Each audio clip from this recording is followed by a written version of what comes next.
ओम नमः सिद्धेभ्यः।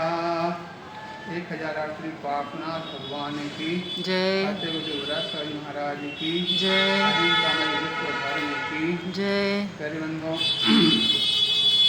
कल दिनांक 4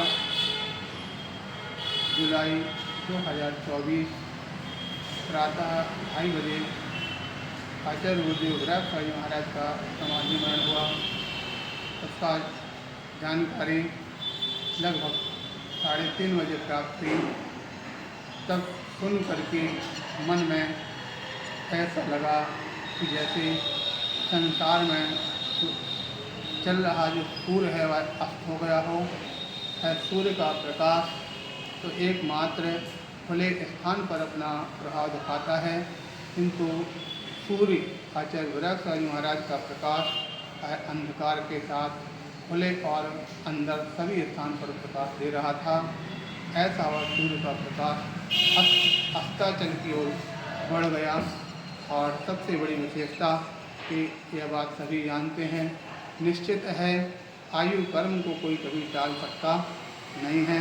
हमको लगता है गुरु कितने अपने भविष्य की ज्ञाता रहे होंगे कि उन्हें इतनी उम्र में भी जान लिया कि हमारी उम्र कम है और अच्छे पूर्ण रूप से होश हवास में जो लगभग 5-7 मिनट का वक्तव्य दिया। उस वक्तव्य में सारी की सारी वस्तुओं का एकदम खुलासा करते हुए कि उन्होंने अपने जीवन में क्या क्या किया और अपने शिष्य और प्रशिष्यों के लिए संपूर्ण आदेश और संदेश दिया कि सभी अच्छी तरह से समाचारी विधि करते हुए और धर्म की प्रभावना, संघ की प्रभावना, साधु संघों के साथ रह कर के आपस में प्रेम भाव रखते हुए इस प्रकार की भावना अपने जीवन में बना करके रखना और साथ ही साथ अपने संघ का प्रतिनिधित्व आचार्य श्री अग्रज आचार्य श्री विशुद्ध सागर जी महाराज के लिए सौंप करके गए। क्योंकि विशुद्ध सागर जी महाराज जो हमारे संघ के प्रमुख आचार्यों में प्रथम आचार्यों में एवं अच्छे प्रभावक आचार्य हैं, जो पूर्ण रूप से ज्ञान और चारित्र में अच्छी तरह से विज्ञ हैं। ऐसे आचार्य विशुद्ध सागर जी महाराज के लिए जो गुरुदेव ने अपने संघ का दायित्व दिया, दायित्व सौंपा, उनके लिए जो इस प्रकार से आचार्य पद की घोषणा अपने मुख से करके गए, तो अब किसी के पास कुछ भी कहने के लिए नहीं रहा कि गुरुदेव ने अपनी संपूर्ण भविष्यता को उनके लिए सौंपा।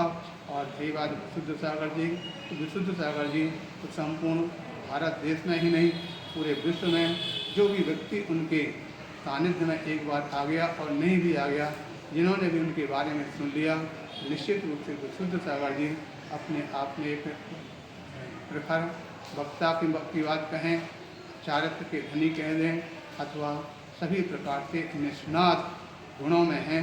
हमारे इस संघ का जो अच्छी तरह से निर्वहन कर सकेंगे, दायित्व को पूर्ण रूप से निभा सकेंगे। हम ऐसे विशुद्ध सागर जी महाराज जो हम लोग संघ में जब प्रवेश से लेकर के और तब से लेकर आज तक हमेशा साथ रहे, और विशुद्ध सागर एक ऐसे महाराज हैं कि जब उनके लिए किसी प्रकार की कोई बात आती थी तो निश्चित रूप से हमारे लिए पास बुलाकर बोलते थे, विशुद्ध सागर जी इस प्रकार से काम करना है। कई बार तो उनसे बहुत सी सलाह भी लिया करते थे।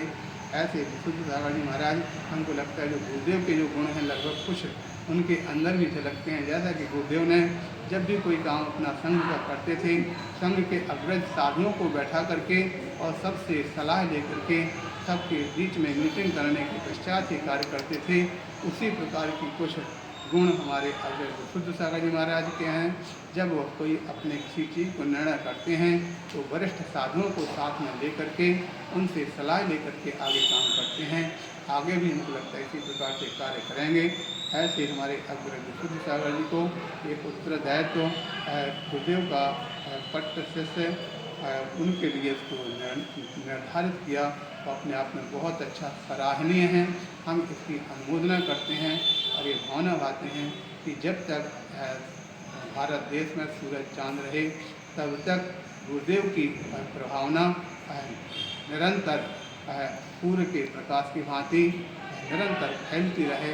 इसी भावना के साथ हमारा आचार्य गुरुदेव के लिए फिर भक्तिपूर्वक नमोस्तु और आचार्य श्री शुद्ध सागर जी महाराज के लिए नमोस्तु करते हुए अपनी वाणी को विराम देते हैं और आचार्य गुरुदेव के लिए नमोस्तु और अग्रज विशुद्ध आचार्य विशुद्ध सागर महाराज के लिए नमोस्तु करते हुए अपनी वाणी को विराम देते हैं। बोलिए आचार्य श्री विराट सागर जी महाराज की, जय। आचार्य श्री विशुद्ध सागर जी महाराज की जय।